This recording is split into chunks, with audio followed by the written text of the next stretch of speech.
Everyone. In this video, we are going to see network security concepts.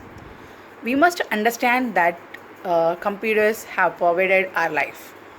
Wherever we are going, whether we are going to the shop, we are going to the school, or wherever, bank shopping, etc. Wherever you are going, we will see the computers, right? So computers are ruling our life. Without computers, we can't live, right? So we are doing a lot of things on computer over the network daily, and number of times we are accessing the web, whether it may be a personal, whether it may be official, it may be an entertainment part, whatever. But we are without computer, without internet, we can't live nowadays, right? So it become a major part of our life, of our human life. So so over the network, daily, there are a bunch of data is transferred, right? There is a no limit on that, because everybody, they are sending a millions of data over the network on daily basis. So in that data, some data will be very sensitive. For example, if you are sending your personal details or any credit card details, debit card details, if you are doing online shopping, these are all called insensitive data, right? It should be secured. We must assure that we are secure over the network also. So studying about this practices adopted to monitor and prevent unauthorized access and misuse of network resources and data on them is called network security. So what is meant by unauthorized access? For example, if I'm sending my personal details like a credit card details, debit card details like that, somebody else should not access that information. Somebody should not suppose they are not supposed to access that, right? Without my permission or without my knowledge, they should not be accessing this. So that is called unauthorized access.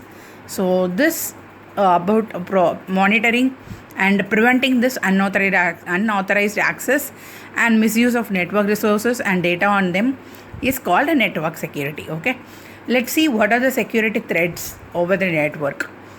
Threat is a possible risk that might exploit a network weakness to breach security and cause harm. So examples of hardware threats include improper installation, use of unsecure components, electromagnetic interference from external sources, extreme weather conditions, and lack of disaster planning. So these are the examples of hardware threats. However, our computer is designed by two components. One is a hardware and another one is a software. This hardware threats forms only 10% on network. Only 10% of the harm is formed by hardware threats. The remaining 90% of threats formed only in software. So these are the examples for hardware threats. That is improper installation. If you are installing not in a proper way, that also will lead to the unauthorized access and the use of unsecure components. So this kind of examples are hardware threats. So now we will see one by one. We are going to see in this video about the security concepts. Now let's see what does that virus mean. So let's see what is meant by virus. Virus is a malicious program that attaches itself to a host and makes multiple copies of itself. So here we have to understand the two things about this virus. This virus needs a host program, which means it needs another program which has to be run. Okay, and the second one, it makes multiple copies of itself. So when this virus reaches to our system, it will replicate itself, and it will make a lot of hundreds and thousands of small files. That also will be a virus. Okay, so when it enter into the system, it will be very small file, but once it reaches the system, it makes replications, right? It will create a multiple copies of itself, so it will become a very huge one. So this virus is like a disease of a computer system, right?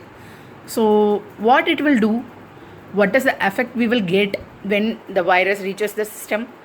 It will slow down the system, it will corrupt our data, or it will destroy the complete computer system. So some harmful activities that can be undertaken by this hundreds and thousands of small viruses. It taking up a memory space, yes, definitely, because it creates a lot of duplicates, right? So it will be very small files, but it will create thousands and hundreds and thousands of files. So definitely it will eat into our system, right? It will destroy all our precious memory, right? So definitely it will take all the memory space. And accessing private information like credit card details.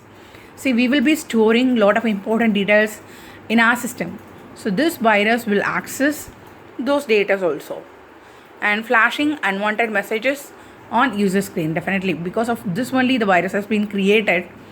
Whenever you are doing something in your system, you may type a program, you may create any document.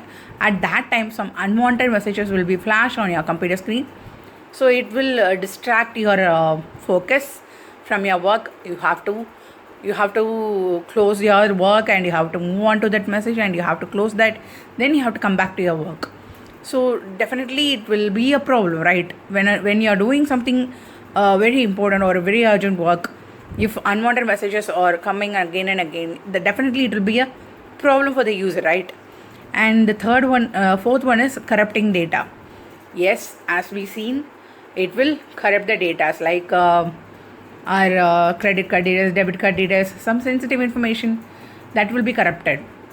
And spamming email contacts in the sense, when you are sending email to your friends, your colleagues, or someone else, that virus will be going through that mail, and it will reach their system also, so it will spam their mail also. Okay, so this virus is spread through emails and need a host program to function. So when through the email, it will be sending to some other system also. Not only corrupting data in the sense, we will be storing some important information in our hard disk. Sometimes we may store it in external devices like pen drive, like that, series or whatever. So that also will be corrupted when you are using that external device in your system. This virus may corrupt that data also. So this is all about virus. Next we are going to see about worms. So worms, let's see how the worms are affecting our computer. So worms are the autonomous programs sent by attacker to infect a system by replicating itself. So worm is a single very small program which was created by someone, and it is sent to our system to infect our system. That is the main purpose of worm. Okay, and this also, it's replicating itself like virus. This worms also, once it enter into the system, it will make multiple copies of itself, and it will damage the system. But what is the difference between worm and virus? Already we have learnt about virus, right? A virus will affect the standalone system, but this worms will infect the multitasking systems connected to a network. This is the main difference between the virus and worms. Okay, so virus will be affecting the standalone system, but this worms will affect the multitasking systems which are connected to the network. So if your system is connected to the network, then only it can affect by worm, otherwise it won't. Okay, but virus is not like this. It will affect the standalone system. Okay, So that is the main difference between the virus and worms. Some of the harmful activities undertaken by worms include accessing and relaying back passwords stored on the system. See, it will access the passwords, whatever we have stored in our system. So that will be accessed by this worm, and it will interrupt the functioning. It will interrupt your function of operating system and disrupt services provided by the system. What does it mean? See, if your computer is connected to the network, then only the worm will affect your computer. Just imagine your computer is connected to the network and your computer is a server on your network. Okay, so if the worm affected your computer cannot able to provide services to the client machines on the internet. So it will disrupt the services provided by the system, and it will install viruses or Trojan horses. See, this worm itself will damage our system, but it will double the damage by installing viruses or Trojan horses to our system. So worm will be affected when the system is connected to the network, then only it will affect the system. Once it affected the system, it will install the viruses or Trojan horses to double the damage. So this is about worms. Let's see what is meant by Trojan horse in the next session. Okay, so what is meant by Trojan horse?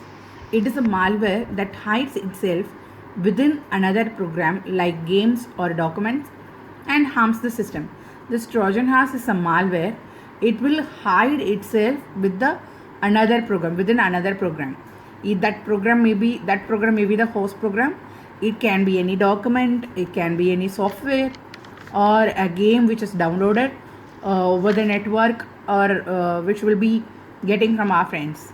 So this Trojan horse is this malware will be hide itself within that program and harms our system. And it needs a program to hide within that. So this may be spreads through email and exchange of data through hard drives or pen drives. For example, if your system is infected, if you're sending email to your friend or colleagues or someone else, this Trojan horse malware will be attached itself within that mail, and when the receiver is downloading that email, this Trojan horse will affect their system also. Vice versa, when someone is sending the email, their system will be affected by the Trojan horse if they are sending email, and if you are downloading that email in your system, then it means that you are downloading the Trojan horse also. Then it will affect your system too.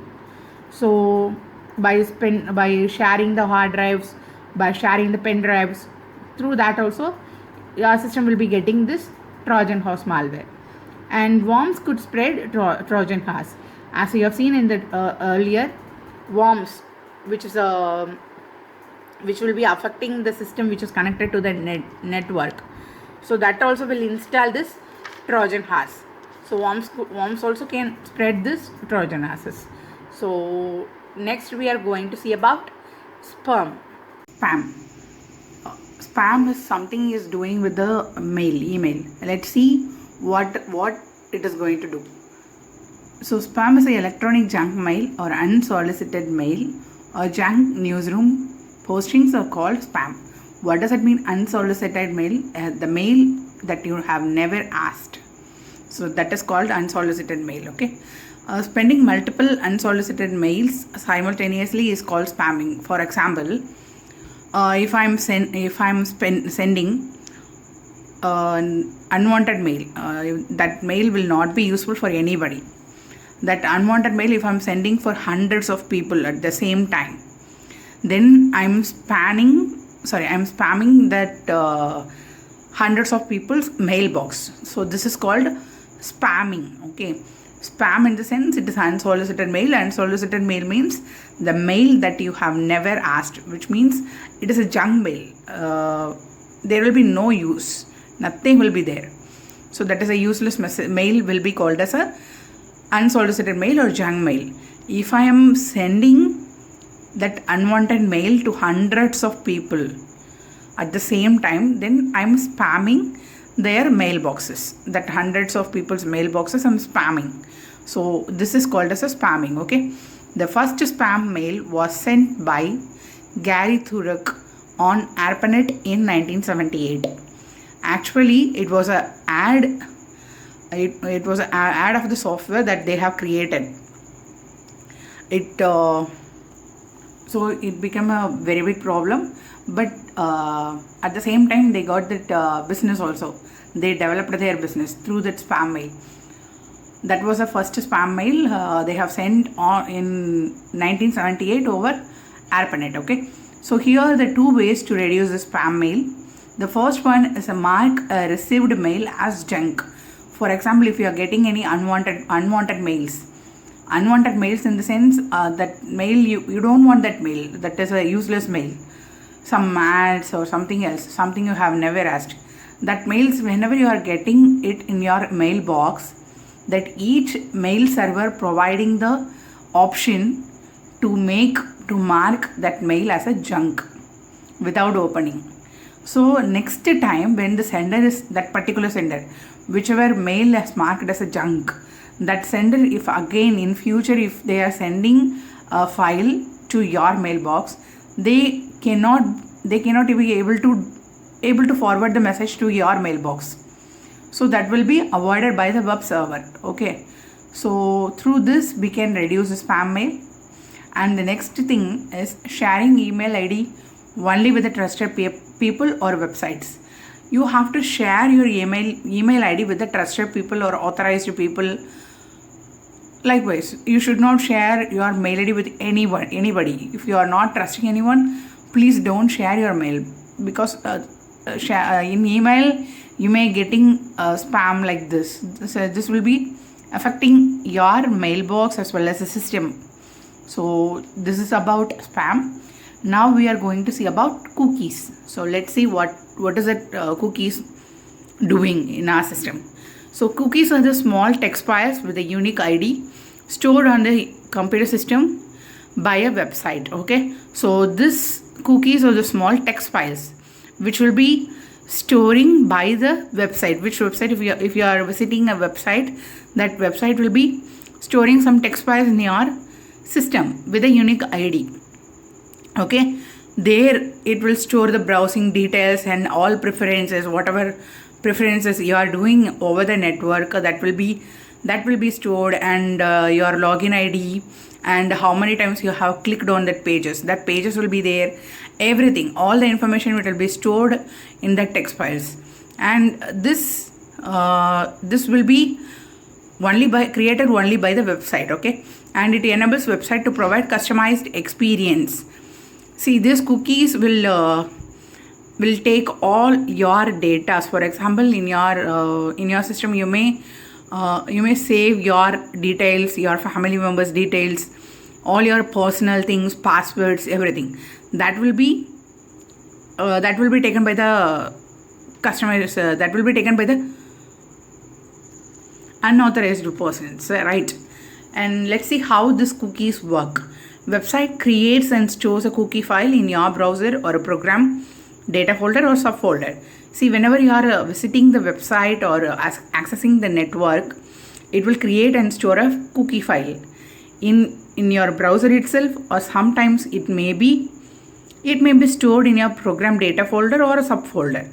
Okay, so this cookie may be of two types. One is a session code and another one is a persistent cookie. Okay, the first one is a session cookie and second one is a persistent cookie. Session cookie will terminate once you log out from the website, but persistent cookie will remain in your system. It will be remain in your system whether you have logged in or logged out from that website. Okay, so it will be remain the same after the termination also. So these cookies will store these information. These information will be stored by the cookie, name of a website or server, then cookie expiration date or time. Here you can able to see the persistent cookie expiration date as well as the time. and it will be having a unique ID like IP addresses. A cookie can be read only by the server that stored it. Only the server can read it. We cannot able to read that text file. Okay, and website server matches cookie ID with its own database of cookies and loads web pages according to browsing history. See, once you open the website, it will be storing that cookie text file in your system. After that, in future, if you're opening the same website, that server will be looked into your system whether the cookie text file will be stored already or not. If it is stored, by seeing the cookie ID, it will be matching with its own database and it will load the web pages according to the browsing history. Okay, and handling cookies is a very, very important one. Let's see how to handle these cookies. Cookies were initially designed to enhance users' web browsing experience. Why they have storing this text files? See, why are they storing this text files whenever you are opening the websites? Because if they through this cookie text file, they can get to know you are a regular user or you are liking that page very much. Because of that only we will be opening that page again and again, right? So they will feel good. Because of that purpose only they have created the cookies. Okay, and sometimes roach cookies are being used to create user profiles. Already I have told you, these cookies will take your personal details like your name, date of birth, passwords, your family details, your credit card details as well as the debit card details. So with these details, they may create the user profile. So that will be that won't be a good thing for users, right? And all modern day browsers give options to allow, disallow or limit cookies on your system. See, nowadays the browsers, they are providing a lot of security options. So whenever you are accessing the network, you have to be ensure that your system or yourself, you are under safe zone or not. So this will be the most important thing in over the internet, right? Because nowadays there are a lot of problems and lot of things are happening over the internet. So we should be aware of this security things. So if you want to access the internet in an effective manner, in a secure manner, please use these security options that are available in your browser settings. Okay, so in this video we have seen about all security threats, virus, worms, Trojan horse, cookies. So everything, we have seen about everything. So I hope you all understand the concept clearly. Kindly go through the video again and again, then you may get the clear idea about these topics. Thanks for watching. In our next video we are going to cover firewall.